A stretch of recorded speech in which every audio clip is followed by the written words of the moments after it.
lovelies. Safety tools has come up again, thanks to Ginny D. Thanks, Ginny D. But there's some slight hint of progress in that there is a admittedly half-assed attempt to understand the opposing point of view, rather than just pointing and shrieking in the style of the 70s remake of Invasion of the Body Snatchers. So, progress is to be encouraged. And while this commentary will seem like a greatest hits of previous objections to regular viewers, it won't to noobs, of which there may be some, because I'm going to post this in reply to Ginny D's thread. So in essence, I'll be replying to the thread, but I'm not going to intercut back and forth. It's Saturday. I'm tired. Deal. There'll be a link to the thread in the description. So this is for all you new people. Everyone fights, no one quits. Hi, new people. I'm Grim. I have been a professional RPG designer for about a quarter century, and I've been gaming for about 4 decades. I tend to make what some people characterize or dismiss as edgy content, but I make what interests me from a design and an artistic standpoint, and that tends to be the sort of cultural and social pressure points, artistic pressure points. You can consider me the non-OSR Jim Raji, if you like. I share many of his attitudes about art and censorship, and like me a bit of Lamentations of the Flame Princess, despite not being an OSR guy. I'm also, and I'm only saying this because it seems relevant to the crowd that I'm trying to talk to, I'm also someone with severe depression and anxiety. I am legally disabled, and in many ways the sort of person that you probably think should be pro safety tools. Some people are indeed against safety tools because it's quote unquote woke bullshit, but that doesn't automatically make them an asshole any more than thinking any other act of vandalism or bullshit makes one an asshole. What some call woke bullshit today has in the past been right-wing Christian censorship, satanic panic, the soft left Parents Music Resource Center bullshit, politically correct bullshit, the seduction of the innocent, pseudo-psychological bullshit, the House of Un-American Activities bullshit, and many others. It is currently both quote-unquote left bullshit and right bullshit, such as we see in Florida with book bannings and so on. Many of us have long memories going back to the satanic panic, the vampire panic, bothered about Dungeons and Dragons, and various other hooplas, kerfuffles and fusses. And so certainly we Gen X and older people in gaming tend to be pretty goddamn anti-censorship. And make no mistake, safety tools are a form of censorship. It's almost a reflex for us, but I think we do overall think it out pretty well. Safety tools are very much the thin end of a censorship wedge. And they either implicitly or explicitly create a whole bunch of problems. If you understand that historical context, then you should understand that people pushing things like this on games and gamers who really don't want them are very much the modern reincarnations of the likes of Pat Pulling, Jack Thompson, Frederick Wortham. Yeah, and in that context you might understand the reaction a bit better. It's just that it's a lot easier to call it woke bullshit than to contextualize everything and give a quarter-hour-long PowerPoint presentation on the history of the whole thing. The long and the short of it is that safety tools are nonsense. They are performative. They're as meaningless as a rainbow cup from Starbucks once a year. They don't help. They hinder. They create a negative, accusatory atmosphere of suspicion and witch hunting and tension. looking for problems, and they create that outside a game where you don't want to create those kind of sensations. Yeah, we've got a few high-profile examples of them spectacularly not working, such as the infamous Far Verona session, or the UK Games Expo hoopla around an entirely assumed and phantasmagorical butt rape that never happened. You don't need them with your home group because you know each other. At conventions, they eat into time slots, which are rarely more than 4 hours long, and you don't have any time to waste. Plus, people have long put what you might call content warnings on sign-up sheets. This is an adult game, this is a horror game, and that's really all you need to do. Let's be completely clear here. You don't need safety tools in role-playing at all, ever. You always have the option of just getting up from the table and leaving. You can never be harmed at the gaming table, outside of, perhaps, treading on a discarded D4 or getting a paper cut or eating too many Cheetos and getting diabetes, but none of that is solved by these safety tools. And remember, I'm saying this, I'm talking about this as someone with big mental health challenges. Mental health challenges that are 100% my issue, my responsibility, and not something I would want to use as an excuse to shit on anyone else's fun with. Games are a ride, like a roller coaster or a horror film. You cannot be hurt, but you can play at fear, terror, disgust, love, hate, whatever else, the rich panoply of human experience.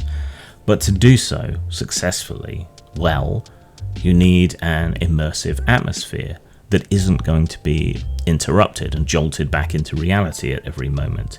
Discomfort, unease, fear, horror, these negative sensations can be fun, as we see in things like horror films and fairground rides and so many other things.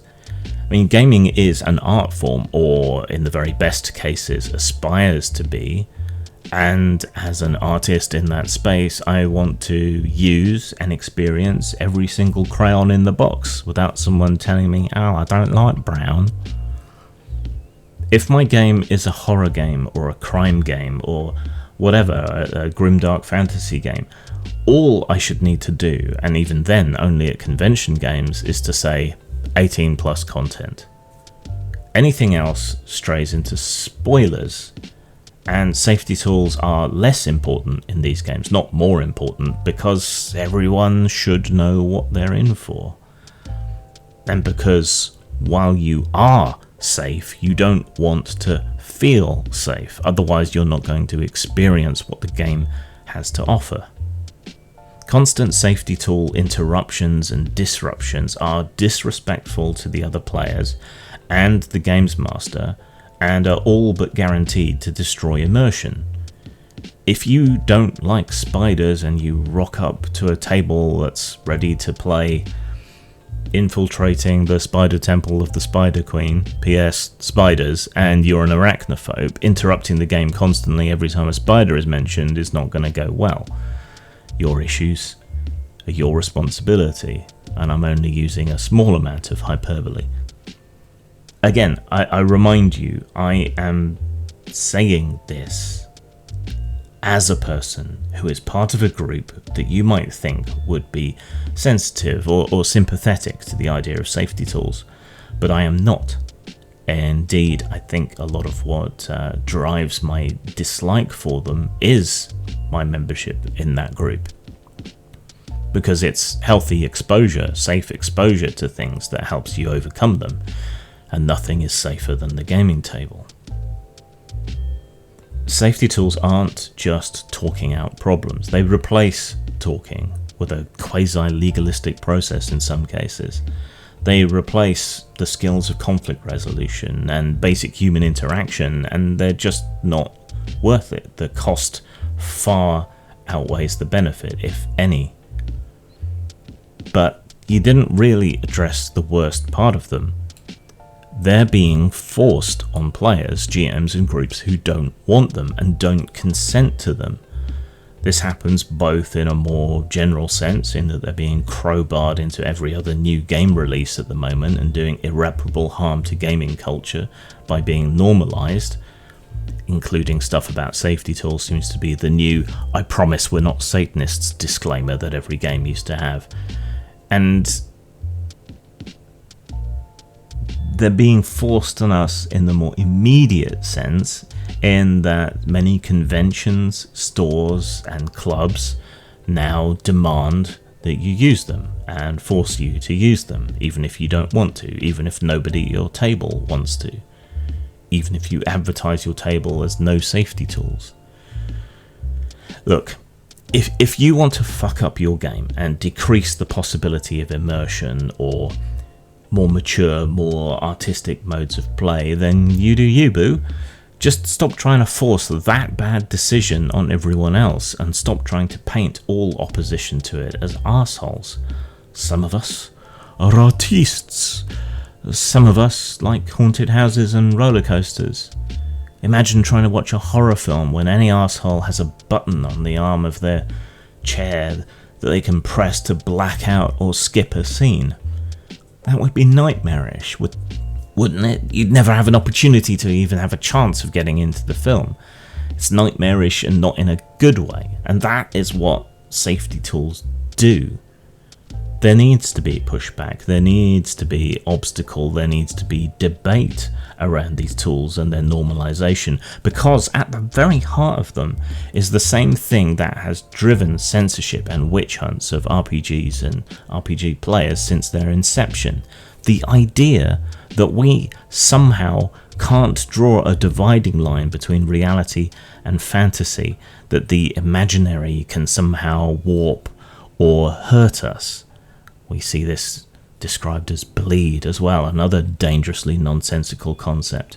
And we know it's not true. There have been studies.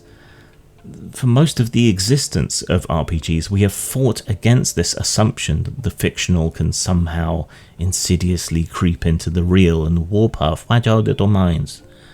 But now this threat is coming from inside the hobby. That's new, it's enraging, and it's as dangerous as it is insulting and inconsiderate. It's not poor empathy to reject these things.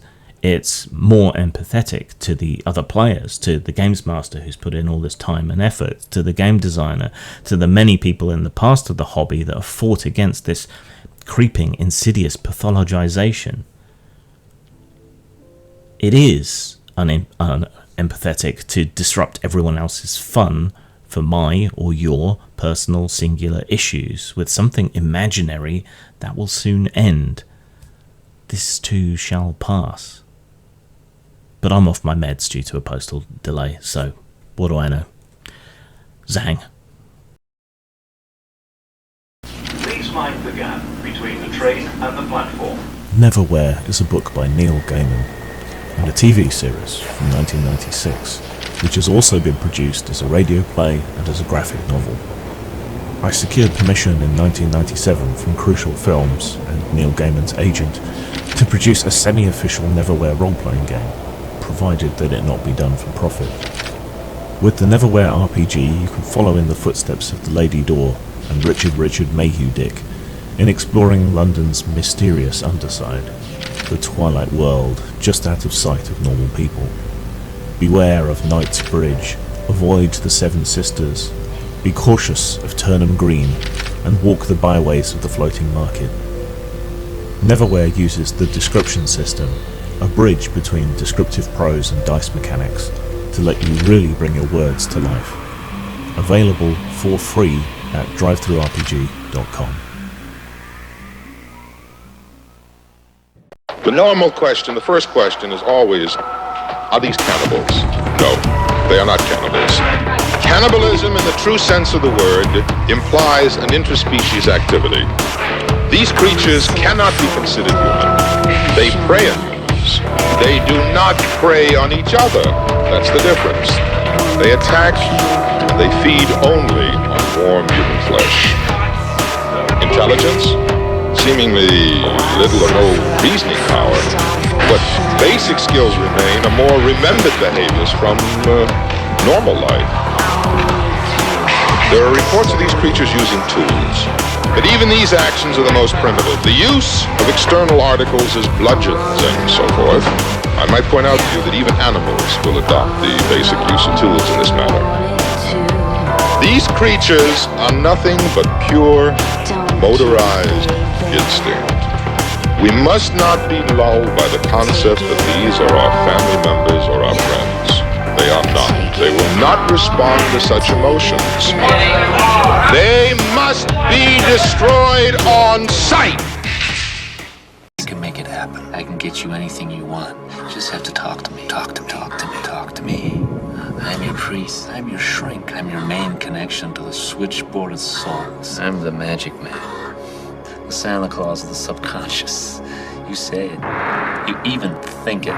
You can have it.